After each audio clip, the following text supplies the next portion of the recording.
On September 2, 1945, a large formation of Boeing B-29 Superfortress heavy bombers flew low over Tokyo Bay as a reminder of the horrific devastation that had befallen their country and left Japan's cities in ruins as the Japanese delegation stood on the deck of the battleship USS Missourian, ready to sign the documents that ended World War II. The bombed-out debris and continually smoldering crematoriums around the nation were ample proof of the ferocious firestorm that had engulfed the land of the rising sun, so the Japanese truly didn't need the reminder. Nearly 70% of those interviewed by U.S. military forces following the surrender stated that they had reached a point where they could not bear another day of combat because of the low level of national morale in Japan. The majority of Americans thought that Japan's surrender was due to the atomic bomb, particularly the young Marines and soldiers who were supposed to attack the Japanese home islands of Kyushu and Honshu. They were mistaken. Actually, 2 months before to the first atomic test at the Trinity site in the New Mexico desert, the nation had already been driven to its knees. Fire from above had decimated Japan, much of it coming from the bomb bays of a fleet of Boeing B-29 ships. The deployment of the B-29, a political choice. Although the massive four-engine bomber was initially intended to be used against Nazi Germany, by September 1945, the B-29 had become a symbol of American air supremacy due to its part in the ultimate defeat of Japan. As the War Department started getting ready for what seemed to be an inevitable entry into the war in Europe, the first invitation to bid had been sent out in the fall of 1940. Until it became clear that such range was no longer required against Germany, the very long-range bomber was out of service due to design issues and production delays. Commanders in every theater requested the new bombers when the first production B-29s started to come off the manufacturing lines in the middle of 1943. The air commander of General Douglas MacArthur's Southwest Pacific Area of Operations, Lieutenant General George C. Kenney, was very adamant about his statements regarding the bombers. As the head of Air Corps Research and Development at Wright Field near Dayton, Ohio, in 1941, Kenney had not only been passed over for aircraft and personnel due to the European theater's high priority, but he had also been actively involved in the development of the B-29 himself. Despite the fact that Air Corps Commander General Henry H. Happ, Arnold had his own ideas about where and how the B-29s should be used, but he was open to Kenney's suggestions. The Southwest Pacific Air Commander planned to utilize the aircraft from Australia and later the Philippines. Arnold was motivated by his personal goals as well. Despite his position of authority and responsibility, he had never been in war or led soldiers in combat. He now saw a chance to lead combat himself. The new 20th Air Force would be commanded by Arnold's own staff, which would choose targets for the massive bombers and oversee the war from thousands of miles away. He chose to create a new Air Force under his personal command, a strategic bombardment unit with its headquarters located in Washington, D.C., rather than entrusting the B-29s to the air forces abroad. Political factors, such as satisfying President Franklin D. Roosevelt's near obsession with launching an aerial bombing campaign against Japan as soon as possible, had a significant role in the final decision on the deployment of the B-29s. Conservatives fiercely opposed the liberal president when he ran for re-election in 1944 to an unprecedented third term.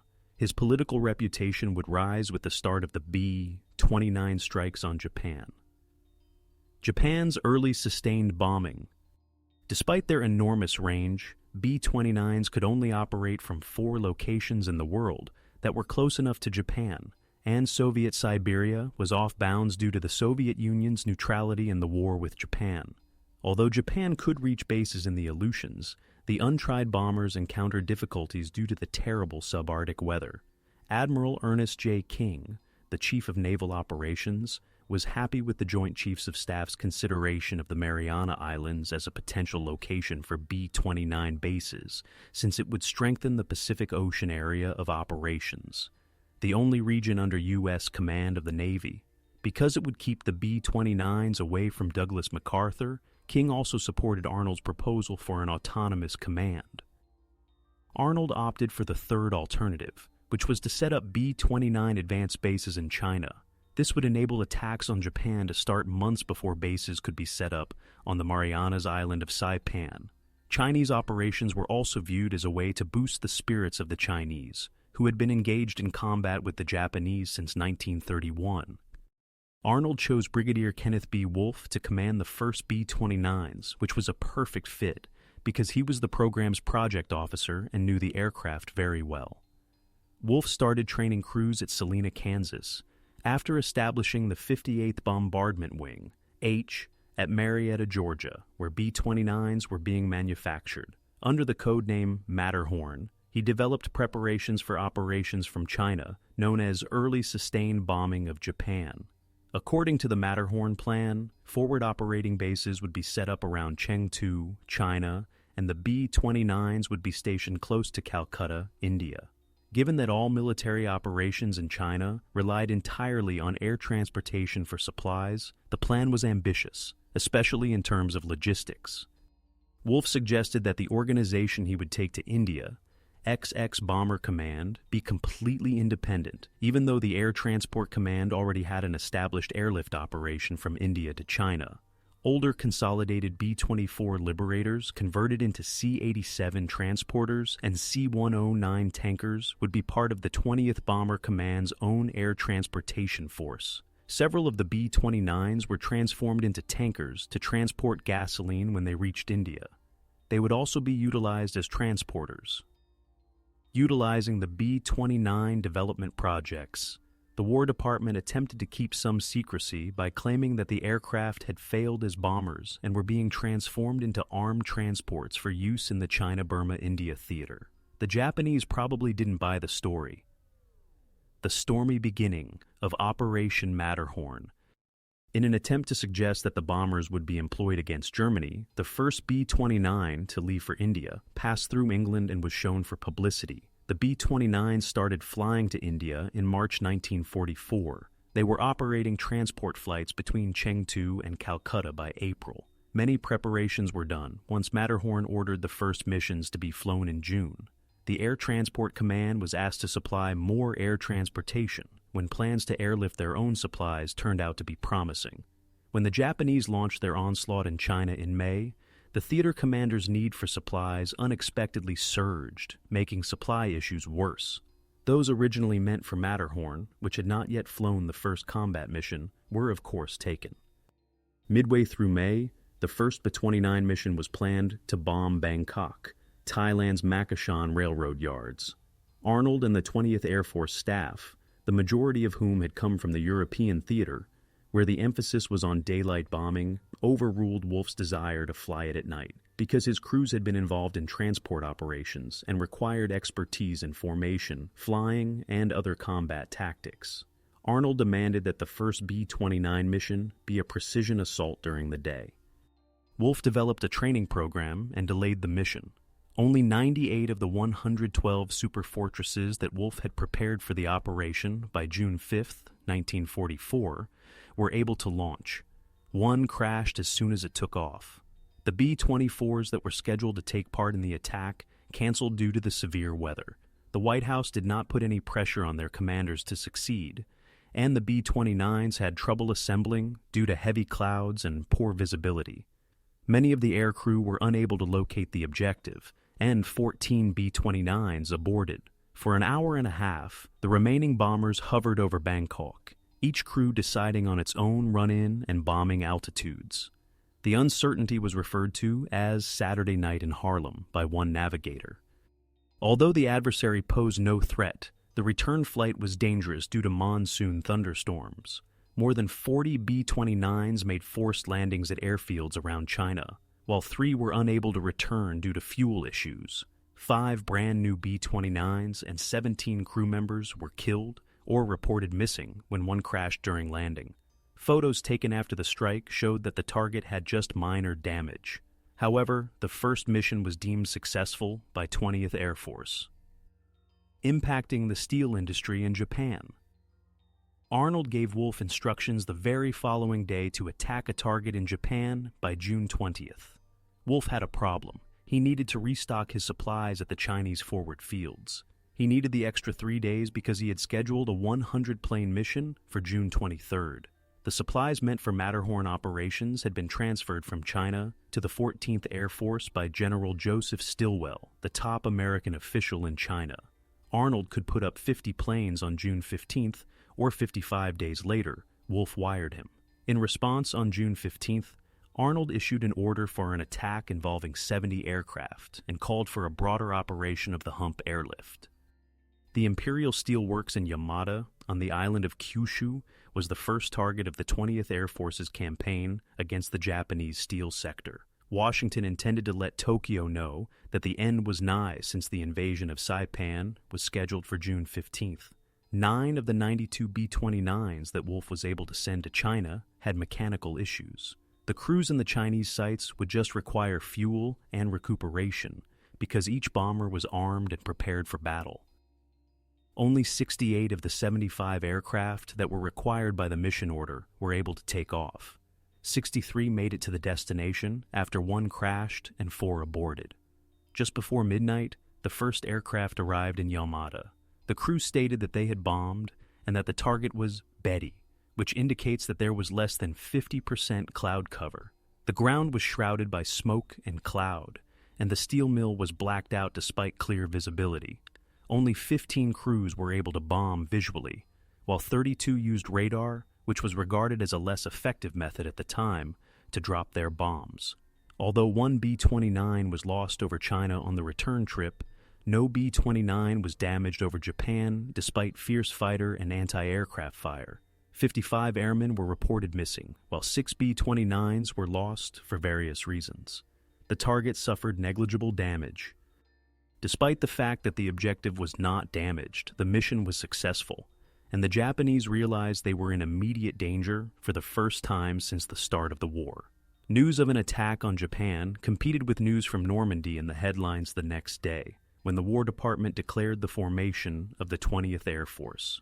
Despite the logistical challenges, Arnold wired Wolf that increasing pressure against Japan was essential.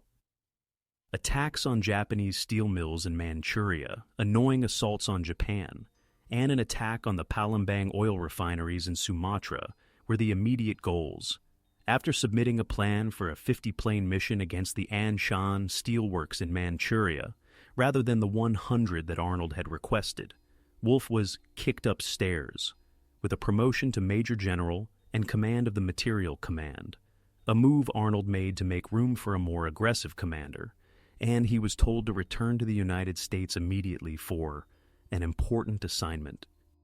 The 58th Bombardment Wing commander, Brigadier General Laverne Blondie Saunders, took over leadership of the 20 bomber leadership operations when Wolf left. 18 B-29s participated in a harassing operation against Japan on July 7th. 2 were forced to turn back due to fuel transfer issues, but their crews dropped the bombs on the Japanese depot at Hankow in China. Although 1 aborted, the other 17 were able to destroy something. Saunders concluded that delaying the Palembang expedition would allow him to launch an attack on Manchuria. July's success as a banner month for the Air Transport Command Hump mission gave him a huge lift, but he still had to deal with a lack of operating B-29S, which was caused in part by the conversion of many to tankers. The commander of the 14th Air Force, Major General Claire Chennault, opposed his proposal to stop transport operations 10 days before the raid and to have the bombers start coming up 5 days earlier, because he was afraid the bombers would incite Japanese attacks. Washington gave his approval to the plan, and the anticipated attacks did not come to pass. 107 of the 111 aircraft sent from India made it to China. Due to bad weather, the attack was rescheduled for July 29th. 72 got off. However, 1 group remained on the ground due to rain. There were just 60 bombers above the objective after a crash and aborts. The initial bombs dropped upwind from the objective despite the perfect weather, and the smoke from the fires floated over the mill. The formation was confronted by fighters, and the B-29 gunners reported 3 probables and 4 damaged. When the rain stopped, the 444th Group was able to disembark and bomb objectives at Tak and Chengxian. 5 fighters, including an allegedly captured Curtis P-40 with the Chinese-American composite wing markings, jumped one B-29 after it was wounded by flak. On the evening of August 10, 1944, Matterhorn missions 5 and 6 operated in tandem, hitting the Nagasaki docks and the Palembang oil facilities. Reducing the number of aircraft needed for the Palembang operation allowed for the double-barreled strikes. Fearing significant casualties, Washington changed his original plan for a daylight strike with at least 112 planes to a dawn or dusk strike with half that number. Permission for a night attack was obtained through additional talks. The Moesi River, through which all of the complex's exports were transported, was to be mined as part of the new plan.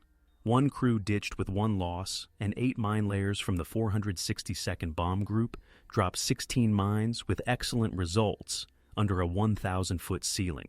Despite careful planning, the Palembang attack was the sole mission flown out of Ceylon.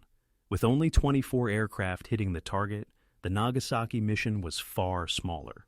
Because Gunner Technical Sergeant H.C. Edwards was recognized for the first official B-29 confirmed aerial kill of the war against a Japanese plane, the mission was noteworthy. Although the bombing outcomes were unclear due to low-quality photo intelligence, the mission started off remarkably smoothly. Not one B-29 was even touched despite intense bombardment and claims of 37 Japanese fighters. Chennault, who believed that attacks on the steel sector were ineffective, opposed Saunders. In his capacity as China's top aviation officer, Chennault issued an order for Matterhorn to either focus on the Japanese aircraft industry or leave for India. Because the B-29s took up vital air transport space and required defense of their advance bases, he viewed them as more of a liability than an asset in his region. Saunders continued to plot assaults against steel targets, choosing to disregard Chennault. A total of 75 B-29s departed for Kyushu on August 20th. A crash blocked the runway, preventing one group from disembarking until later in the day. Despite fierce opposition that resulted in the loss of 4 bombers, 61 B-29s managed to hit the target. 2 more were dragged down by the falling wreckage after a fighter struck the tail of one B-29, killing 3 in what may have been a suicide attack.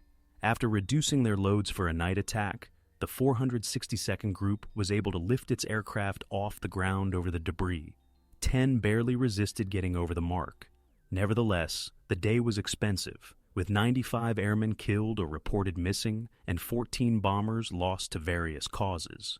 Japanese records contradicted XX Bomber Command's belief that the target was damaged. Synchronic bombing. Major General Curtis LeMay came to assume command of 20th Bomber Command prior to Saunders's planned attack on Manchuria. LeMay accompanied the flight to watch his personnel in action, and the operation proceeded according to plan. Although the Showa steelworks sustained significant damage as a result of the attack, LeMay made the decision to implement new regulations. These included reducing the number of support personnel and improving maintenance by combining the force into fewer groups with larger squadrons and expanding the bombing pattern from 4 planes to 12. Additionally, he implemented a new synchronous bombing policy in which one bombardier remained on radar, while the others tried to visually acquire the target.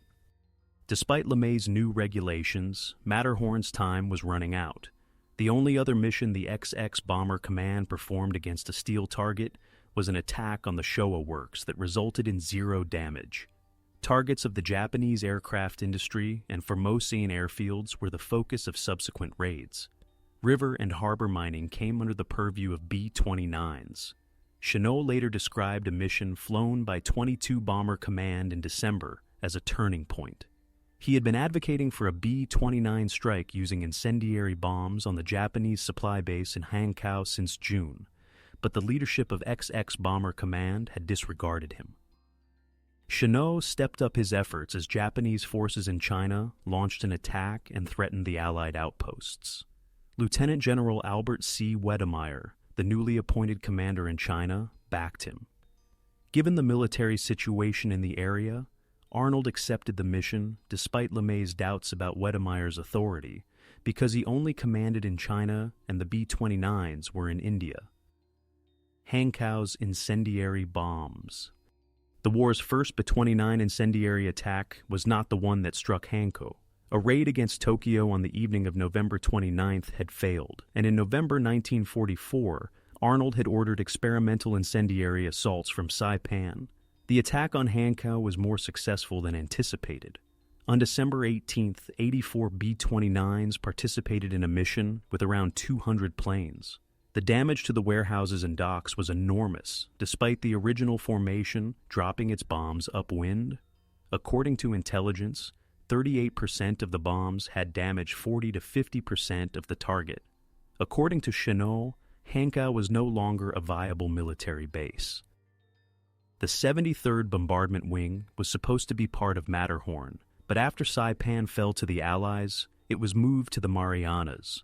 Brigadier General Emmett Rosie O'Donnell arrived on Saipan on October 20th, 1944, to open the wing's headquarters. Brigadier General Haywood Possum. Hansel had landed on Saipan on October 12th in the first B-29 to arrive in the islands ahead of O'Donnell. A fervent supporter of precision bombing, Hansel had been with the B-29 program since its start and had been the 20th Air Force's Chief of Staff. There was a scarcity of bombers for Hansel and O'Donnell. The 5 planes per day that were originally anticipated had been lowered to 2 or 3 as the 73rd Wing's aircraft were dispersed throughout the Pacific all the way back to Kansas. The new 21st Bomber Command's aircraft flew their first mission against the former Japanese supply base at Truk in the Caroline Islands. Originally chosen as the first target for the atomic bomb, Truk had been rendered nearly worthless after being attacked by 13th Air Force B-24s and Navy carrier-based aircraft. The first mission was an October sortie of 18 B-29s. Hansel's prospects of flying a combat mission in a B-29 were destroyed when 4 of them, including his command ship, aborted. A few days later, Brigadier General Loris Norstad, his successor, used a rule that forbade the commanding general of a very heavy bombing force from flying over enemy territory. B-29 achievement increases. Hansel and O'Donnell surrendered their mission planning authority to the 20th Air Force in Washington as combat operations against Japan began. The destruction of the Japanese aircraft industry was the first target order, and XX Bomber Command carried on the campaign it had started, while XXI hit targets that were beyond the reach of B-29s flying from China. Although aircraft industries in surrounding areas were targeted, the city of Tokyo itself was not. The second target on the priority list, the Nakajima Hikoki plant in the Tokyo suburb of Mushashino, was the objective of the first mission flown by the 20th Air Force for propaganda purposes at home. The plant was primarily selected so that headlines would read, "Tokyo bombed," despite the fact that it was thought to generate almost 30% of all Japanese combat aircraft engines. The attack was to be executed with precision bombing techniques during the day. Hansel submitted plans for an attack in October, but it was postponed until November due to an issue with aircraft delivery. In reality, Captain Ralph D. Stakely's F-13, a reconnaissance aircraft, was the first B-29 to fly over Tokyo. Prior to the initial raid, 8 weather observation flights and 17 reconnaissance missions were undertaken over Japan. On a flight to Nagoya, 1 F-13 was destroyed by a fighter strike. Codenamed San Antonio I, Hansel's plan was based on intelligence estimates of the number of Japanese fighters in the Tokyo area, which proved to be significantly inflated. In actuality, Japan only possessed 375 operational fighters to protect the entire nation at the time, despite estimates ranging from 600 to 1,100 planes surrounding Tokyo alone. Originally scheduled for early November, the B-29s were 5 days behind Navy carrier strikes. However, the Navy completely delayed its operations around Japan because it was too busy dealing with operational issues in the Philippine Sea. Hansel made the decision to act alone. The attack was originally scheduled for November 17th, but it was postponed due to heavy rain and a change in the wind. The rain persisted for a week, but on November 24th, the sky cleared and the downhill runway was favored by the winds. With Major Robert K. Morgan, the well-known pilot of the B-17 Memphis Belle, in the co-pilot's seat, General O'Donnell led the formation off the runway.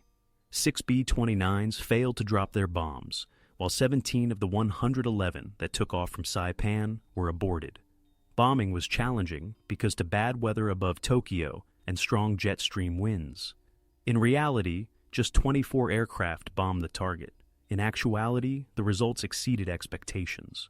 According to Japanese data, the plant was hit by 48 bombs. Less than 150 injuries were reported, and the facilities sustained only minimal damage. However, the operation had enormous psychological value since it made many civilian leaders in Japan understand that the war was lost. Although none of the underground factories had started production by the end of the war, they started relocating production facilities underground. Missions against targets set by the aircraft industry persisted until January, but the outcomes were subpar. When warm Pacific air combined with cold northern air to create thunderstorms, the weather between Saipan and Japan created a virtual wall that the bombers had to break through in order to enter and exit the target region. Although an assault on Nagoya on December 13th severely damaged the engine manufacturing target, actual damage to Japanese facilities was minimal. To the detriment of his own future, Hansel fought the 20th Air Force's push for experimental incendiary strikes. On December 18th, Norstad ordered a full-scale incendiary attack on Nagoya after the Hankou operation proved successful. The test mission was not flown until January 2nd, after Hansel objected to the shift in emphasis. Norstad came from the United States 3 days later to tell Hansel that he was being relieved. To replace him, General Curtis LeMay was brought in from the China-Burma-India theater. Paradoxically, one of the best precision bombing flights of the entire war was the final one performed under Hansel's command. A group of 73 B-29s used 115 tons of high-explosive bombs to assault the Kawasaki facility in Asahi on January 17th. Although real findings were somewhat higher, U.S. intelligence estimated that 38% of the buildings were damaged. Kawasaki made the decision to close the factory, when Japanese documents showed that it had been 90% destroyed. Hansel's theories of daytime precision bombing were validated by the successful strike, but he was not spared from the firing line until it was too late to learn the true outcome.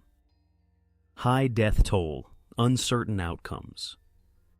When LeMay first arrived, not much changed. He asked for authorization to attack targets that were less well protected on January 23rd. However, Norstad told him that, although he had complete control over his target choices, it would be more effective to launch an incendiary attack on Kobe. Seeing where his bread was buttered, LeMay planned to use an anticipated 157 planes to strike Kobe on February 4th. For the first time, bombers from 2 wings participated in the war's greatest operation to date. The formation had shrunk to only 69 planes by the time it arrived at the objective. Aborts and other issues caused a significant loss after only 129 had taken off. From a great altitude, the formation released 13.6 tons of fragmentation bombs and 159.2 tons of incendiaries.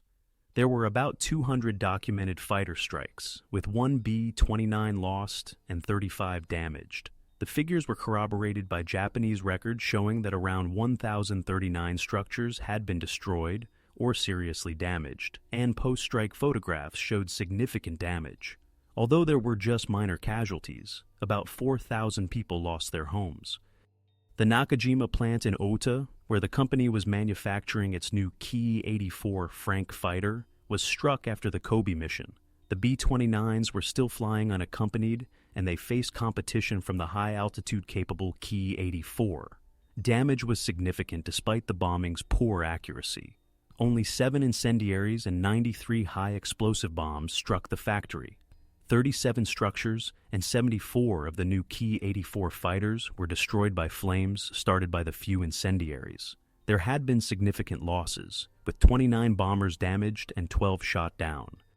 Norstad reminded LeMay that the results were still inconclusive and that Washington was still interested in a firebombing campaign. On February 25, 1945, LeMay organized a huge firebombing operation on Tokyo, in which over 200 aircraft took part.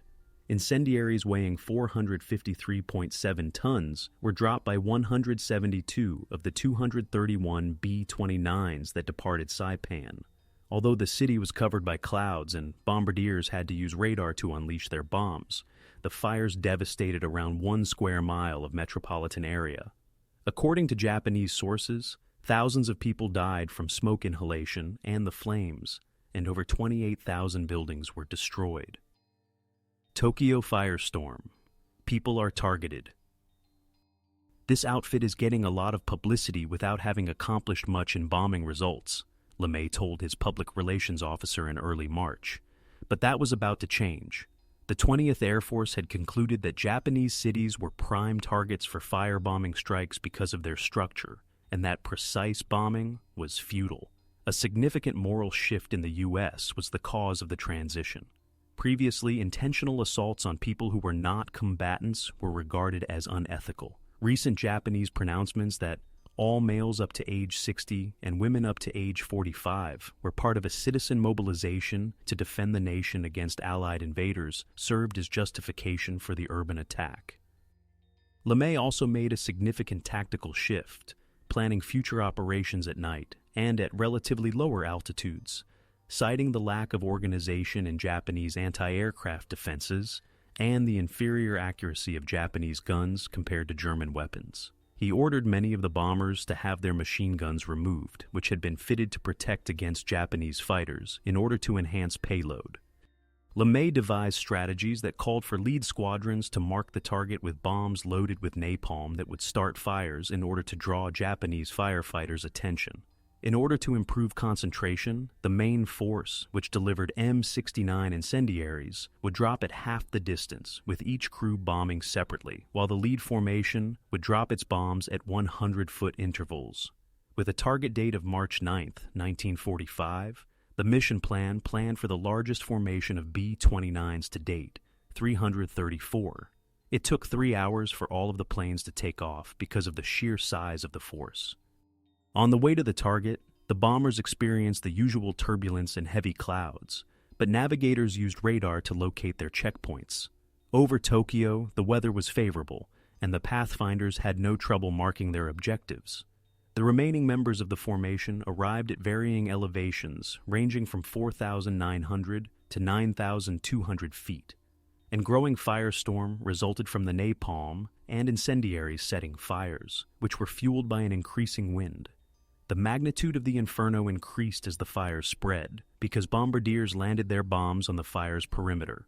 Although there were several industries in the target area, which was adjacent to Tokyo's main industrial region, the primary targets were the thousands of residences and feeding plant structures. The area was so densely populated with construction that the fires spread like wildfires, creating heat and flames so high that nothing could escape. One of the darkest tragedies in human history struck Tokyo's residents that night. Wide fire breaks, especially around rivers and canals, were the only thing that stopped the fires from spreading across the city. The heat was so great that water in parts of the shallower canals literally boiled, but thousands of people were able to find relief in the waters. People tried to flee by running into the flames, but some fell in the extreme heat and died as a result of widespread fear, adding to the death toll. Radio Tokyo referred to the strike as slaughter bombing and likened the devastation to that of Nero's Rome. The comparison was incorrect. Tokyo suffered significantly more damage. The government's already growing peace campaign gained significant traction as Japanese morale fell. The Japanese people who had been prepared to fight to the death to stop the invasion started to lose their resolve. Although there had been a lot of B-29 losses, the rate was still lower than on earlier missions. It had made sense for LeMay to go in low. However, he made the decision to rearm the bombers for next flights in case Japanese night fighter defenses improved. LeMay, who went by the nickname Old Iron Ass, did not spare the Japanese by bombing by himself. A 313 bomber force departed for Nagoya on the afternoon of March 11th. Although about 285 did manage to cross the target, the damage was not as severe as that sustained by the Tokyo mission. Light breezes over the city failed to create the firestorm that devastated Tokyo, and bombardiers dispersed their payload over a larger region. As the first of 301 bombers took off for a mission against Osaka, which had not yet been struck by American bombs, smoke was still billowing from the Nagoya attack. 274 B-29s were abandoned in search of a target that was hidden by 80% cloud cover. In fact, the need for radar caused bombs to be concentrated closer together, causing a conflagration that destroyed 8 square miles of the city's center, including the major commercial and industrial districts. The Tokyo mission had not been an anomaly, as demonstrated by the Nagoya raid. Before the kamikaze crisis during the invasion of Okinawa caused LeMay to divert the B-29s to assaults against the airfields on Kyushu, from which they originated, he performed 5 firebombing flights. Because of the efficacy of incendiary missions, he came to the conclusion that bombing alone could force Japan to surrender, even though the official 20th Air Force purpose was to prepare the home islands for an invasion. LeMay informed Norstad in a letter on April 25th of his belief. LeMay's conclusion was not unique. Colonel Cecil Combs, the director of plans for the 20th Air Force, suggested 2 weeks prior to LeMay's letter that firebombing operations be increased as soon as Germany surrendered in order to pressure Japan to follow suit. Joseph C. Grew, a former ambassador to Japan, told President Harry Truman that he thought Japan was about to surrender. The view was held by many other senior officers, including MacArthur and his subordinate, General Kenny. Since tactical attacks accounted for 75% of 21st Bomber Command operations, the strategic bombing campaign was halted for nearly a month. LeMay was able to fit in a few firebombing raids, including 2 against targets in Tokyo Bay, but the most of the strategic operations around that time were high-altitude precision missions with high explosives. By the end of May, LeMay had the resources to launch over 500 plane raids, and by the middle of June, the cities surrounding Tokyo Bay had been completely destroyed by fire. Phase 1 of LeMay's urban bombing campaign came to an end on June 15th with amazing effects. Japan's industrial backbone was in ruins, and the country's 6 biggest cities had been blasted to rubble. There were hundreds of thousands of dead and well over 1 million casualties among the Japanese people. Bombed to submission. The 5th and 7th Air Force B-24s were able to reach targets in Japan after Okinawa was taken, and the liberators joined the superfortresses in conducting fire raids against Japanese cities as North American B-25 Mitchell bombers hit targets on Kyushu in anticipation of the November 1st invasion. Army fighter bombers from Iwo Jima and the Ryukyus joined the assault on Japan, as did Navy aircraft carriers. The Japanese people's determination was starting to wane as they faced the most intensive aerial assault in history. Many in the Japanese administration wished to accept the Potsdam Declaration, which was published by President Harry Truman on July 26, 1945, and called for Japan's unconditional surrender. 3 cabinet members opposed, arguing that the declaration branded members of the previous government as war criminals and cast doubt on the emperor's future. The Japanese government had undergone 2 reorganizations since the invasion of Saipan. Leaflets warning the Japanese that their entire population was in danger of starving were dropped by American bombers. This was by no means a meaningless threat for a nation that relied heavily on food imports. When 5th Air Force pilots flying over Kyushu returned on August 4th to report that white flags were being waved all over the island, it was clear that the Japanese were losing their will. The first atomic bomb detonated in the skies over Hiroshima 2 days later. Despite the widespread belief that the atomic bomb's detonation caused Japan to surrender, the new weapons really had little impact on a populace that was already disheartened. The distances between Tokyo and the target cities contributed to this in part. Few Japanese understood the significance of the explosion. Most merely knew that a horrible new weapon had been launched. President Truman was speaking to a nation that had already been bombed into near annihilation when he declared that Japan would get a rain of destruction from the air. For the first time in history, the emperor spoke to the Japanese people on August 14th and announced that the nation was giving up.